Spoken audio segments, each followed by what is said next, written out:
is the last DRS lecture, and we are going to look at design of a short column. So let us consider a problem: design a column 3 meter high to carry axial unfactored load of 900 kilonewton due to dead load from floors and uh, unfactored 600 kilonewton load from live load.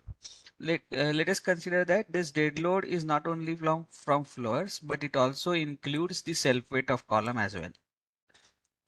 So self weight is included. Self weight of the column is included in this. Now, uh, let us first understand what do we mean by a column. So for that, IS 456 comes to our rescue. So if you look at the clause number 25.1, column or strut is a compression member, the effective length of which exceeds the 3 times lateral dimension. So in short, the lateral dimension of the column is either this or this. So let us consider the highest lateral dimension, and if the height of the column is more than 3 times this lateral dimension in crude sense, then we call it as a column. And the column carries axial compression. So we have already learned the design of steel members carrying axial compression. So we also know the terminology that if the member carrying compression is arbitrarily oriented in the space, we call it as strut. However, if its orientation is vertical, then we call it as column. So we are dealing with now design of RCC columns, that is the compression member which is oriented vertically in the space. Now, how do the typical reinforcement of a column look like? So you have a concrete area uh, shown by this gray color, and then inside this concrete core, then we have, as you can see, the 4 bars which are running all across all along the length of the column. These are called as longitudinal bars. This is the steel which principally takes compression along with the concrete area. And now something like beams, you can see that there are links surrounding these bars. These are called as ties. We don't call these links as stirrups in the columns because their primary function is to hold these longitudinal bars together. In absence of these ties, if you apply the compressive load on column, you all are aware that in compression there is a possibility of buckling. So these longitudinal bars may buckle and they may burst the cover. So in addition to resisting shear force in the event of lateral forces like earthquake and wind, these ties or ties in column, they also avoid buckling of longitudinal bars and thereby bursting of concrete cover. So when we have been asked to design the concrete column, what exactly do we design? The first thing that we design is the outer dimension of this column. Then the second thing that we design is how much area of compression steel that we should provide in the form of these longitudinal bars. And third thing that we design is what should be the diameter of these ties and at what spacing, at what center to center distance along the column should we be placing these ties. So this is a typical column reinforcement. This is the plan of column reinforcement which is shown in the adjoining figure, adjoining 3D figure, and this is the elevation. However, this was just to make you aware of the various reinforcing components that a column have. Now, let us try to design the column which has been mentioned in this example. To do that, I have listed some of the important clauses in IS 456 which we will be frequently using. However, we will not go through this list clause by clause. Instead of that, we will design the column, and as and when required, I will pull the clauses from that bucket. So let us go ahead with step 1. So whenever I load this column with axial compression, there are two distinct materials which will take up this load. One is concrete and another one is these longitudinal bars, that is area of compression steel. So what is the value of permissible stress in concrete? It is 0.446 FCK. where FCK is the characteristic compressive strength. So if I were to write down the axial load carrying or axial compression carrying capacity of this column, I would first write down the capacity of concrete to take up the axial compression. And that capacity will be the maximum compressive stress or limiting compressive stress that a concrete can take multiplied by area of concrete. So that is 0.446 FCK into SE. Just a quick reminder, how did we arrive at the value 0.446 FCK? So FCK is the characteristic compressive strength. To that, we have once applied the partial safety factor for strength, that is 1.5 for concrete, and then we have applied something called as shape and size factor, which is 0.8. So that gives me 0.8 into 1 upon 1.5, that is around 0.446 FCK. So 0.446 FCK AC, C stands for concrete. So area of concrete into FCK into 0.446. This gives me the contribution of concrete in resisting the axial compression. Now, if we look at the stress strain curve of concrete, uh, at the strain value of 0.002 itself, the stress value of 0.446 has been reached. So 0.446 FCK, this stress prevails in the concrete section when the concrete reaches the strain of 0.002 till the ultimate strain of 0.0035. Now in columns, we do not allow the concrete section to go to 0.0035 strain, but we restrain the strain to 0.002 because the entire cross section, all the molecules are carrying uh, the equal compressive strain, unlike beam. In beam, we have varying compressive strain, maximum at the extreme compression fiber and zero at the neutral axis. However, in column, when it is subjected to axial load, all the molecules will carry the same value of compressive strain. So we restrict the strain to 0.002 and we do not allow it to go up to 0.0035. So corresponding to this strain in concrete, the stress in concrete is 0.446 FCK. But corresponding to this strain, what will be the stress in steel? So steel would not have reached its yield stress, and approximately for all grades of steel at the strain level of 0.002, you will have the stress of 0.75 Fy and not 0.87 Fy. So therefore 0.75 Fy into area of steel in compression, that is the area in this particular figure, area of the cross-sectional area of these 4 bars, that is the contribution of steel. So we write down the total axial force that can be resisted by column as summation of contribution from concrete and summation from and contribution from compression steel. Now you can understand, if I sum up AC, that is area of concrete, plus area of compression steel, that is area of these 4 bars, I get the gross cross-sectional area of the column. So this is the relationship. AC plus ASC, that is area of concrete plus area of compression steel, gives me the gross cross-sectional area. Now, uh, how much ever you can try to make this column axially loaded. That means how much ever you can try that the axial load passes exactly through the centroid of this column, there is going to be a bare minimum eccentricity. This load is not going to pass exactly at the center, but it is going to pass somewhere away from the center, and that is going to cause the bending in the column. So to take care of that minimum eccentricity, if minimum eccentricity is within certain permissible limit, then we can take its care by just reducing this PU by 11%.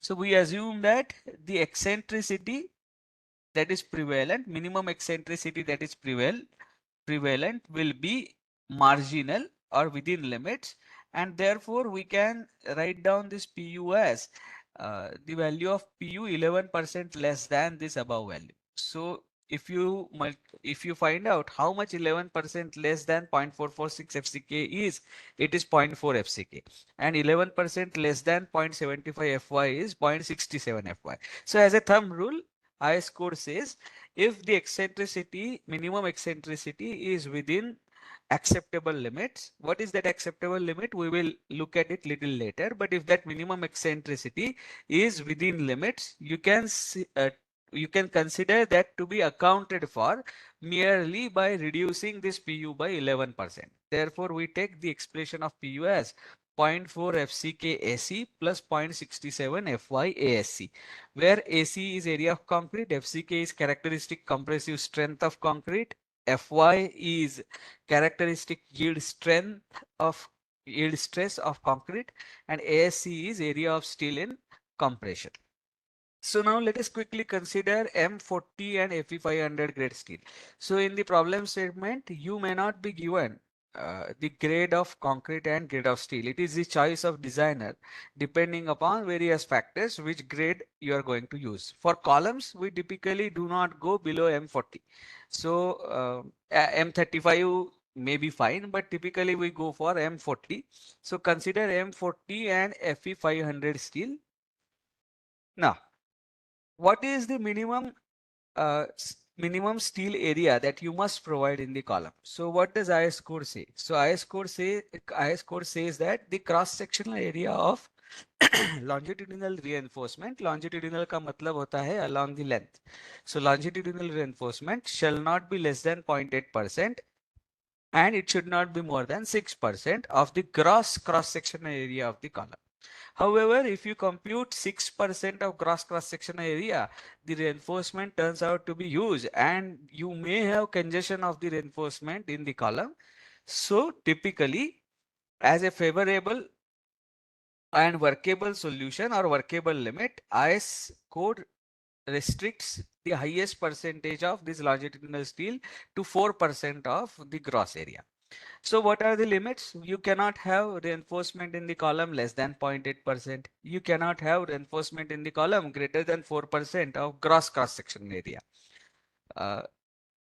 So therefore, let us begin with the minimum percentage of steel. So let us assume that we have 0.8% steel.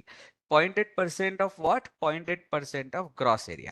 So if I provide 0.8% of gross area as a steel area, so what is ASC? ASC becomes then 0.8 divided by 100. 0.8% means 0.8 divided by 100 into A gross. This becomes ASC, area of steel in compression. And what is then area of concrete?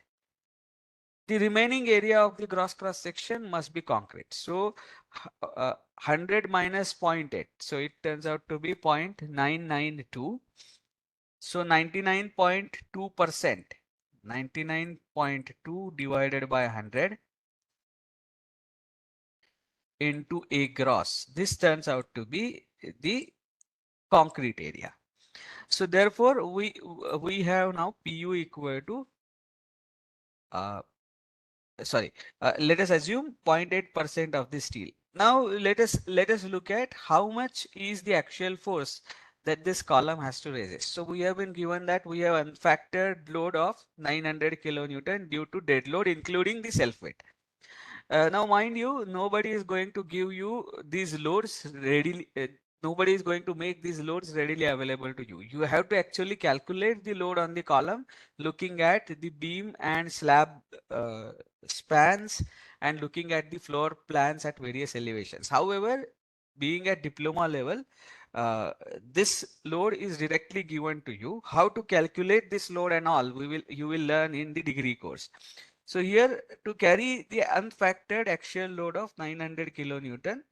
So I have considered that dead load of, not live load, sorry, dead load as 900. And what is the partial safety factor for dead load plus live load case combination? We have it as 1.5 times dead load plus 1.5 times live load. So therefore 1.5 into 900 plus 600 is the live load or imposed load. So that is plus 600 into 1.5. The total load therefore acting on the column, which is factored load, also denoted as PU, is 2250 kilonewton. Now, be very careful about the system of units that we are using. So in the expression given here, let me call this as equation 1. In this equation 1, we are going to substitute all forces in Newton and all areas or all length dimensions in mm. So let us be consistent with that units. PU in Newton will be 2250 into 10 power 3 because 2250 kilonewton translates into 2250 into 10 power 3 Newton. This is equal to zero point 0.4 into 40. What is 40? Characteristic compressive strength of concrete. We have assumed that we are going to use M40 concrete. So 0.4 into 40 into area of concrete plus 0.67 into Fy into area of compression steel. Now let me substitute AC as 99.2 by 100 into Ag and ASC as 0.8 upon 100 into Ag. If I make those substitutions, the only unknown in this equation is gross area, and that can then be readily calculated. Ag will be equal to 121,280 mm square. Now you have a choice. You can go for a rectangular column or you can go for a square column. However, as in this first introductory course, we are going to have only axially loaded columns. Therefore, here I would suggest you to go for the square column. So if the column is going to be a square column, then what should be its side? It should be the square root of 121,280 mm square. That turns out to be somewhere close to 348 mm. However, I am going to provide the column size of 400 mm cross 400 mm, where the gross area provided will be much more than the gross area required. From where this number 400 mm comes, so we will discuss that little later. But 348 mm square is the requirement. 348 mm is the requirement. You could have as well provided the column of size 350 mm cross 350 mm. But let us go ahead with 400 mm cross 400 mm column. Now step 2. Let us compute now the minimum eccentricity. As I said, we can use the equation number 1 only when minimum eccentricity is within the specified limit. So let us compute that minimum eccentricity as per the code. So we have a clause which enables you to calculate this minimum eccentricity, clause number 25.4, which I am going to use it here. So what does that clause say? So let me draw the plan of the column. So when I draw the plan of the column, the smaller dimension by definition is denoted by letter B. The greater dimension by definition is denoted by D. And the axis that bisects depth is the major axis. I'm going to call this as XX, just like steel design. And the axis which bisects the width is YY axis. Minor axis. I'm going to call it as YY axis. So when the column is bending about X axis, the minimum eccentricity is calculated by this formula. E minimum X is equal to L upon 500 plus D upon 30 or 20 mm, whichever is greater. Now this L is effective length in bending about x-axis, but we will assume that the column is simply supported at both the ends. So effective length itself will become the unsupported length, and I'm going to substitute L equal to 3000 mm here because it is given in the problem that the column is 3 meter high. So unsupported length is 3000 mm, and as both the ends are hinged, effective length is the unsupported length itself. So we will substitute this L as 3000.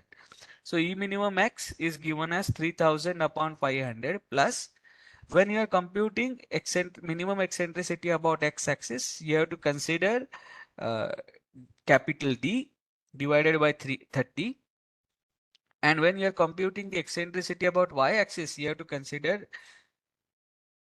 dimension perpendicular to Y axis, that is B. So if you compute these two values turn out to be less than 20 mm, and therefore we are going to consider 20 mm as the acceptable value. We have to consider these eccentricities greater of L upon 500 plus D by 30 or 20 mm. So 20 mm will govern, and therefore minimum eccentricity about X as well as about Y will be 20 mm in this case. Now, if this minimum code says if this minimum eccentricity is less than 5% of the lateral dimension. So now in our case, lateral dimensions, both the lateral dimensions are 400 mm. So 5% of 400 mm is 20 mm. So if this minimum eccentricity is less than or equal to 5% of 400 mm, 5% of lateral dimension, then uh, u- use of equation 1 for calculating PU is justifiable, or otherwise there are other procedures to design the column as axially loaded column plus uniaxial moment or biaxial moment. However, in this course, we are not going to deal with those columns. Therefore, as a thumb rule, the minimum column dimension that you will provide will be 400 mm by 400 mm, so that this clause will be always satisfied. So E minimum is less than or equal to 0.05 0.05 times 400, which is 20. So we show that this is okay, and we can go ahead with the use of this equation. Pu equal to 0.4 FCK AC plus 0.67 FY ASC. Now, the next step is to now find out uh, what should be the diameter of longitudinal bars. Longitudinal bars are these bars. So let us compute the steel requirement. So we have assumed 0.8% steel, and that 0.8% from that we have calculated the gross cross-sectional area.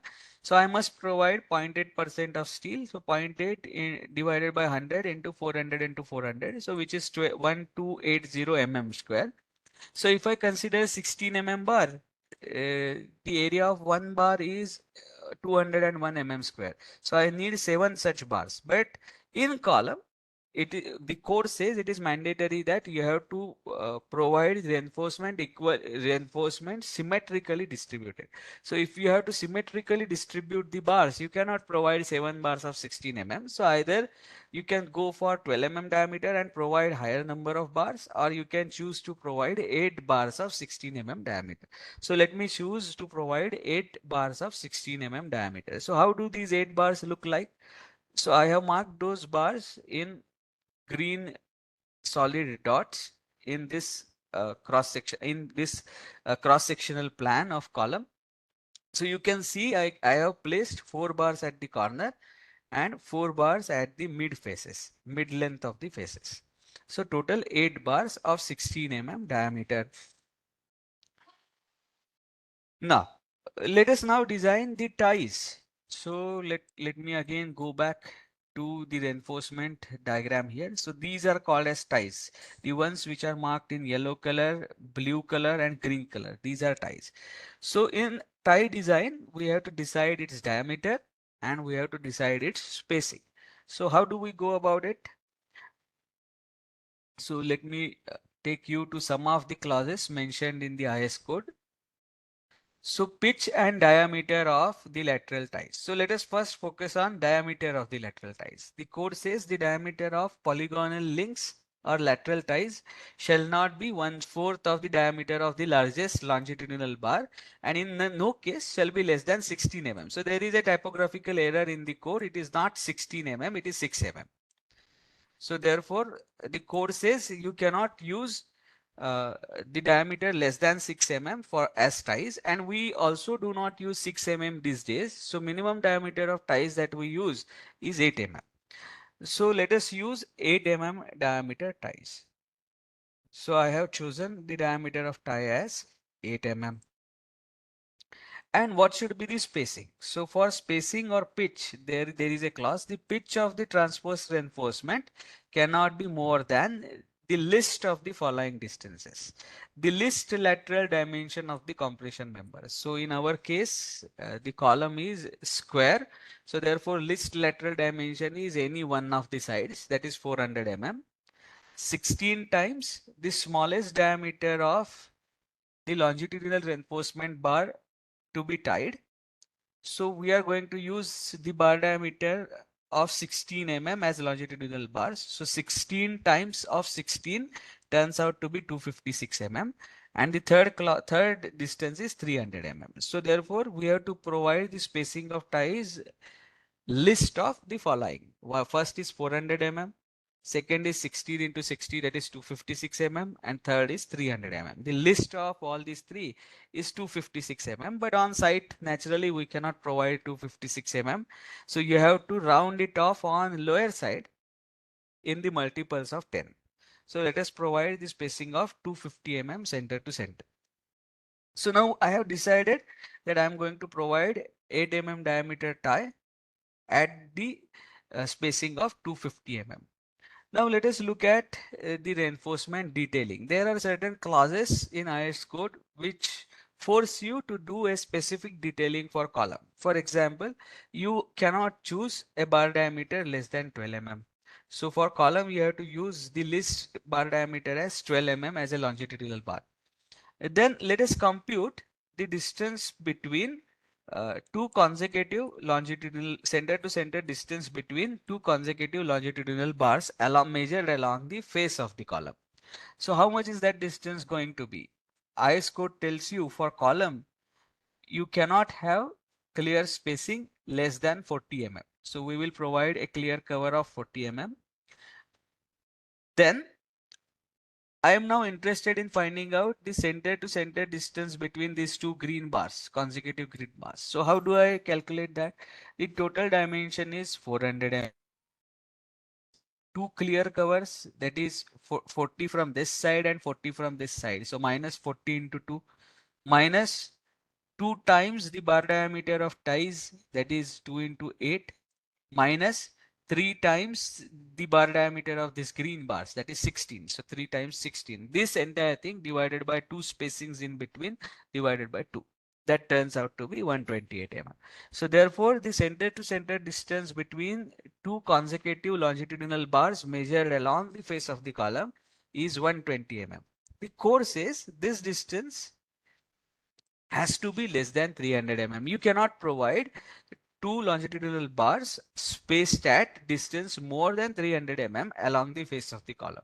So as this distance is 120 mm, which is less than 300 mm, we are fine. Now, the second clause. Second clause is for provision of ties.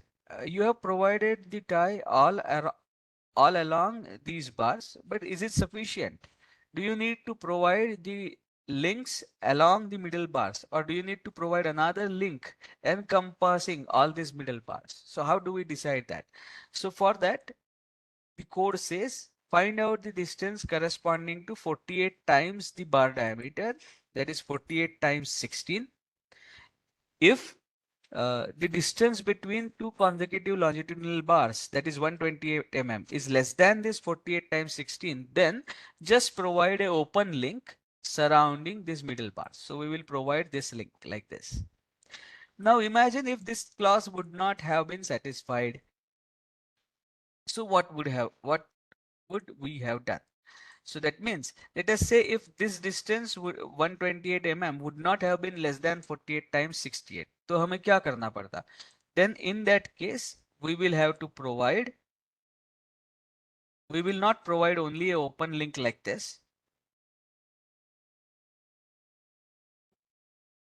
Instead of that, we will have to provide a link encompassing all these middle bars as the additional link. So this is how we would have provided. So in a typical column design, you have to design all these things.